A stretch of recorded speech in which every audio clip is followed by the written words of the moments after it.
Hello dear students, how are you. Good morning to all of you बच्चों। Students, आज हम start करेंगे exercise 1.3। 1.2 complete हो चुकी है क्लास 10th में। 1.2 1.3 करेंगे, पर 1.3 करने से पहले हम कुछ जो कंसेप्ट यूज होंगे उन पे बात करते हैं, ठीक है।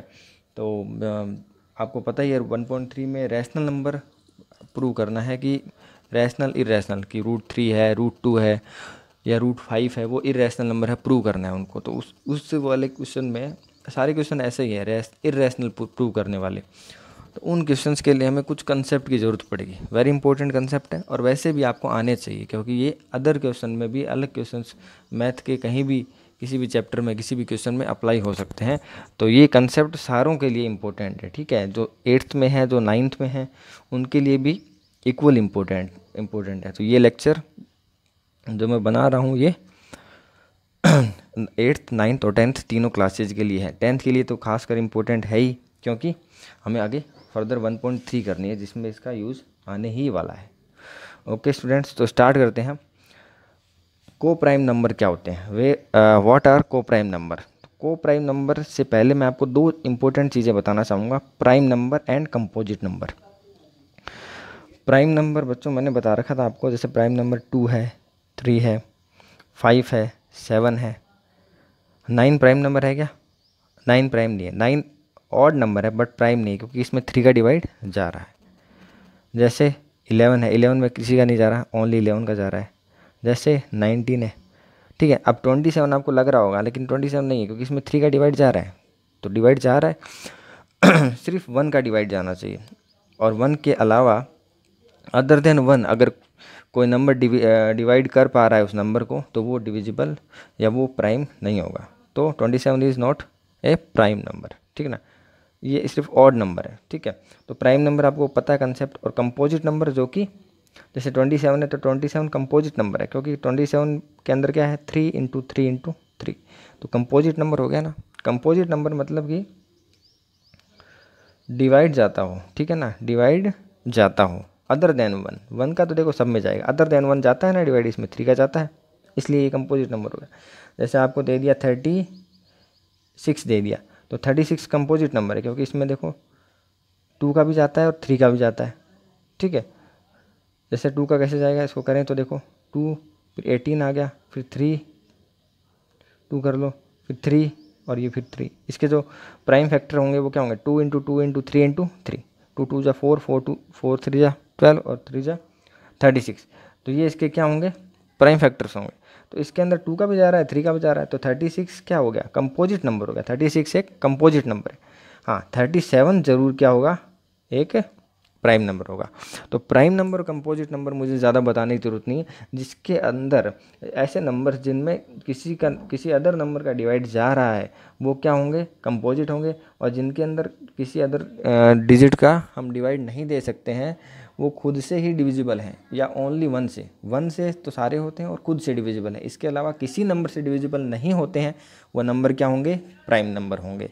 और अगर डिविजिबल होते हैं तो वो कंपोजिट नंबर होंगे। ये बात आपको क्लियर है, ठीक है। अब हम बात करेंगे को प्राइम नंबर की। Two integers A and B are said to be coprime number. Two integers A and B are said to be coprime if the only positive integer that divides both of them is 1। यदि दो integer a और b को हम को prime तब कह सकते हैं जब, हिंदी में भी मैं इसको ट्रांसलेट कर देता हूँ, तब कह सकते हैं जब if and only positive integer other than 1, एक के अलावा, एक से तो सारे होते हैं, इसके अलावा भी अगर कोई if the only positive integer that divides both of them, उन दोनों को डिवाइड करने वाला ओनली पॉजिटिव इंटीजर कौन सा हो, 1। सिर्फ 1 हो जो उनको डिवाइड करता हो, उसके अलावा कोई भी पॉजिटिव इंटीजर नहीं हो जो उनको डिवाइड कर सकता हो। मतलब सिंपल सी बात है कि भाई वो किसी नंबर से डिविजिबल ना हो। को प्राइम का मतलब होता है डबल, ठीक है ना, जोड़ा, ठीक है। तो 2,3 रखते हैं हम। 2,3 बच्चों देखो, 2,3 1 के अलावा किसी से डिविजिबल नहीं है। 3,5 नहीं है। 5,7 13,17 23,37, यहाँ तक तो कोई दिक्कत नहीं है, क्योंकि ये सारे प्राइम नंबर भी हैं, सारे प्राइम नंबर भी। 3 5 प्राइम है, 5 7 प्राइम है, 13 17 प्राइम है, 23 37 भी प्राइम है, और ये आपस में भी आप देखोगे तो 13 17 में किस न तो 2 का जाता है, न 3 का जाता है न 5 का जाता है, न 7 का जाता है, किसी का नहीं जा रहा। ये खुद से डिविजिबल है, इसलिए ये कोप्राइम है। बट इसके अंदर कंपोजिट नंबर भी आ जाएगा 4,9। तो आप कहोगे 4,9 तो सर डिविजिबल हो रहा है सर, 2 से हो रहा है, ये 3 से हो रहा है। हाँ मान लिया 2 से हो रहा है, ये 2 से हो रहा है, ये किससे हो रहा है, 3 से हो रहा है। लेकिन ये 2 से हो रहा है, ये तो नहीं हो रहा। ये 3 से हो रहा है, ये नहीं हो रहा। इसका मतलब दो ऐसा नंबर है जो दोनों को डिवाइड नहीं कर पा रहा है, और 3 भी ऐसा ही नंबर है जो दोनों को डिवाइड नहीं कर पा रहा है। दोनों को डिवाइड करने वाला को प्राइम क्यों बोला है? को प्राइम इसलिए क्या बोला है कि दोनों नंबरों को डिवाइड करने वाला ऐसा नंबर। ऐसा तो नहीं है 2 भी इन दोनों को डिवाइड नहीं कर पा रहा है, ओनली 4 को कर पा रहा है, और 3 भी इन दोनों को नहीं कर पा रहा, ओनली 9 को कर पा रहा है। इसलिए ये एक को प्राइम नंबर है। आपको ये नहीं देखना है कि डिवाइड जा रहा है, ये कोई मतलब नहीं है कि आप डिवाइड कर पा रहे हो। दोनों में डिवाइड जा रहा है क्या? हाँ डिवाइड जा रहा है। आपने कहा डिवाइड जा रहा है सर 2 का जा रहा है, तो 2 का क्या दोनों में जा रहा है क्या? नहीं जा रहा है। 9 में नहीं जा रहा है। 3 का सर जा रहा है डिवाइड, तो 3 का क्या दोनों में जा रहा है क्या? नहीं जा रहा है। 4 में नहीं जा रहा। इसलिए 2 का भी दोनों में नहीं जा रहा, 3 का भी दोनों में नहीं जा रहा। इसलिए ये जो जोड़ा है, ये जो इन दोनों का मतलब ग्रुप है 4,9 का, वो क्या है? एक को प्राइम नंबर है। तो ऐसे ही 14,15 इसमें 2 का जाता है, 7 का जाता है, इसमें 3 का जाता है, 5 का जाता है। 14 देखिए 14 2 इंटू 7 और 15 3 इंटू 5। तो इसमें 2 का जा रहा है, 7 का जा रहा है, इसमें 2 7 का नहीं जा रहा, इसमें 3 5 का जा रहा है, इसमें 3 5 का नहीं जा रहा। अलग नंबर है, मतलब इन दोनों में कोई कॉमन नहीं आना चाहिए। सिंपल सी लैंग्वेज में ये समझ लो आप कि आप क्या करो। अब मैंने अगला नेक्स्ट लेता हूँ 18 15 18 35 9 16, ये 3 का स्क्वायर, ये 4 का स्क्वायर, ये 4 का, ये 5 का स्क्वायर है। 18 35 ये लेता हूँ मैं। तो 18 को मैंने लिखा 2 इंटू 2 नो लिखा 2 इंटू 3 इंटू 3, और 35 को लिखा मैंने 35 को मैंने लिखा 5 इंटू 7। तो देख लो कोई भी नंबर कॉमन नहीं है। इसका मतलब ये दोनों क्या होंगे? 18 और 35 क्या होंगे? सॉरी दिख नहीं रहा था आपको। 18 क्या होता है? 2 इंटू 3 इंटू 3, और 35 क्या होगा? 5 इंटू 7। इनमें कुछ भी कॉमन है क्या? नहीं है। इसका मतलब ये क्या है? को प्राइम है। इसका मतलब ये क्या है? को प्राइम। तो को प्राइम नंबर आपको समझ आ गया होगा। सिंपल लैंग्वेज में बात करें तो जब दोनों नंबर क्या हो? प्राइम हो। जब दोनों ही नंबर प्राइम हो तब तो कोई दिक्कत ही नहीं है। प्राइम है, किसी से डिविजिबल नहीं है, दोनों पर्टिकुलर अलग अलग भी किसी से डिवाइड नहीं हो पा रहे हैं, तब तो कोई दिक्कत ही नहीं है। प्राइम नंबर हो, कोई भी कॉमन नंबर से डिविजिबल न हो अदर देन 1, कोई भी एक के अलावा किसी नंबर से डिविजिबल ना हो। दूसरा, कंपोजिट नंबर में ऑल्सो बिकम को प्राइम। जैसे 16 27 कंपोजिट नंबर है, ये 16 4 से हो रहा है, 2 से हो रहा है, लेकिन 4 और 2 इसमें नहीं दे पा रहा है। 27 है, 3 से हो रहा है, बट 3 का इसमें नहीं जा रहा है। तो ये भी क्या हो गया? को प्राइम हो गया। ठीक है ना? को प्राइम मतलब इनका जो जोड़ा है, इनका जो ग्रुप है, उसमें किसी एक नंबर से दोनों डिवाइड नहीं हो पा रहे हैं। एक नंबर से दोनों डिवाइड नहीं हो पा रहे हैं, अलग अलग तो हो रहे हैं, बट दोनों एक साथ डिवाइड नहीं हो पा रहे हैं किसी भी एक नंबर से। तो ये क्या हो गया? को प्राइम हो गया।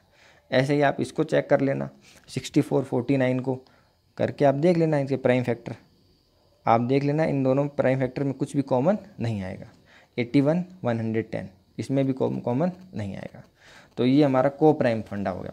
को प्राइम नंबर वो नंबर होते हैं जिन नंबर्स को एक के अलावा कोई दूसरा नंबर, 1 के अलावा अदर देन 1 कोई भी नंबर है वो कांट डिवाइड। ठीक है ना?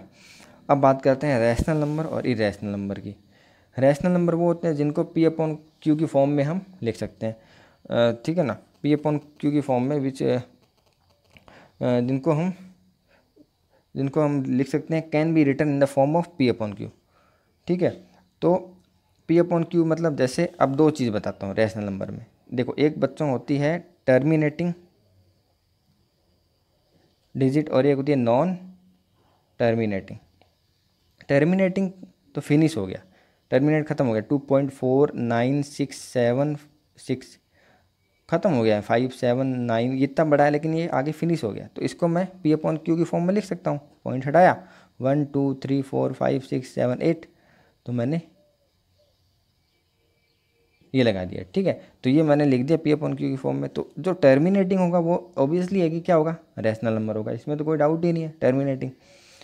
ठीक है। अब वो चाहे रिकरिंग हो चाहे नहीं हो, रिपीट हो रहे हैं डिजिट चाहे नहीं है, उससे कोई मतलब नहीं है। Terminating numbers are always rational number. अब बात करते हैं नॉन टर्मिनेटिंग की। नॉन टर्मिनेटिंग में आपके पास में नॉन टर्मिनेटिंग दो चीज़ें आती है, एक तो होता है रिकरिंग और एक होता है नॉन रिकरिंग। मतलब रिकरिंग मतलब जो रिपीट हो रहे हैं, जैसे 4.17 दे दिया, 1717, तो ये क्या है, चल रहा है। ये क्या है, नॉन टर्मिनेटिंग है तो है ही, नॉन टर्मिनेटिंग पता चल रहा है, चल ही रहा है, कंटिन्यू हो रहा है, बट ये रिकरिंग है। ठीक है। और एक होता है 4.17569759, ठीक है ना, 37, ये चलता जा रहा है। तो ये चलता जा रहा है और इसमें क्या है, ये नॉन टर्मिनेटिंग नॉन रिकरिंग है। तो नॉन टर्मिनेटिंग में भी जो रिकरिंग होते हैं ना, उनको हम काउंट करते हैं रैशनल नंबर में, ठीक है ना, वो रैशनल नंबर होते हैं। But non terminating non recurring number are irrational number. ठीक है, यही बताया गया है 0.33333।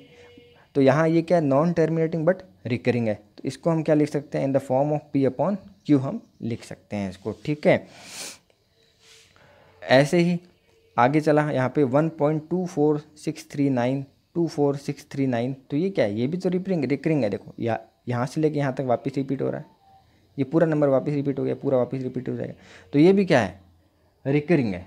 ओके, रिकरिंग है, तो ये क्या होगा, इनको हम क्या लिख सकते हैं, इन द फॉर्म ऑफ, एक जगह हम इसको स्टॉप कर सकते हैं, यहाँ स्टॉप कर दिया, यहाँ स्टॉप कर दिया, और फिर हमने काउंट कर लिया कि पॉइंट का डेसिमल के बाद में कितने डिजिट हैं, अपॉन में उतने जीरो लगा दिए।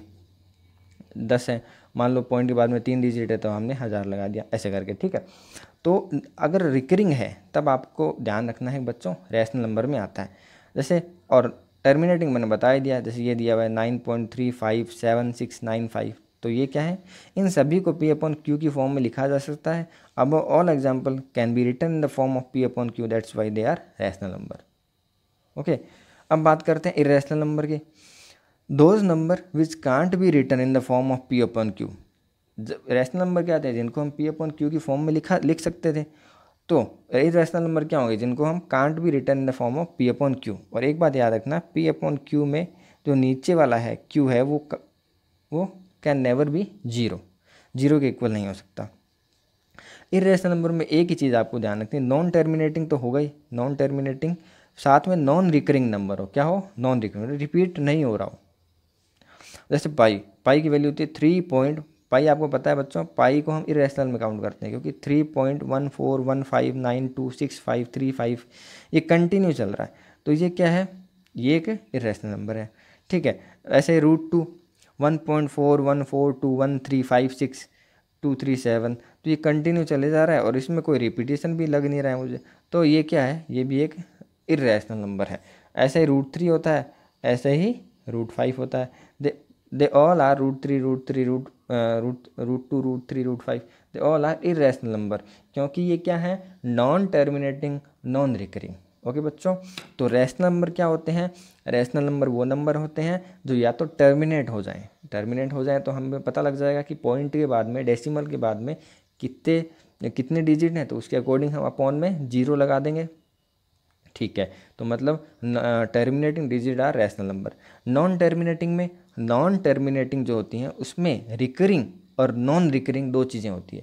तो रिकरिंग वाला होता है उसको काउंट करते हैं एज ए रैशनल नंबर, और नॉन रिकरिंग वाला होता है उसको काउंट करते हैं एज ए इरेशनल नंबर।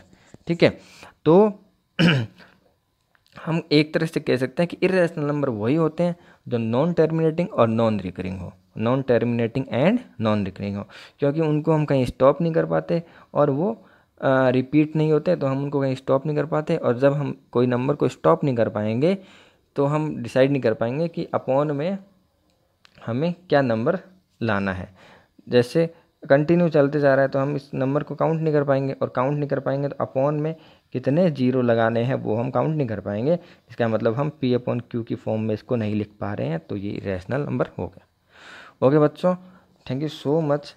ठीक है, आपने पूरा लेक्चर देखा और आपको पसंद आया हो, समझ आया हो, तो प्लीज़ चैनल को लाइक कर दीजिए। ठीक है, और इसमें अभी भी कोई आपको डाउट लग रहा है को प्राइम में, रैशनल इरेशनल में, तो आप मुझे नीचे मैसेज कर सकते हैं, मैं उस पर्टिकुलर को आपको एक बार नेक्स्ट लेक्चर में समझा दूंगा। ओके, तो अब 10th क्लास के लिए बहुत इजी हो जाएगा अगर ये क्वेश्चन ये अगर वो देख लेते हैं, समझ लेते हैं, तो आगे जो हम करेंगे कि 1.3 एक्सरसाइज 1.3 रियल नंबर की, वो इजीली हो जाएगी। तो थैंक यू बच्चों, okay, bye bye, take care.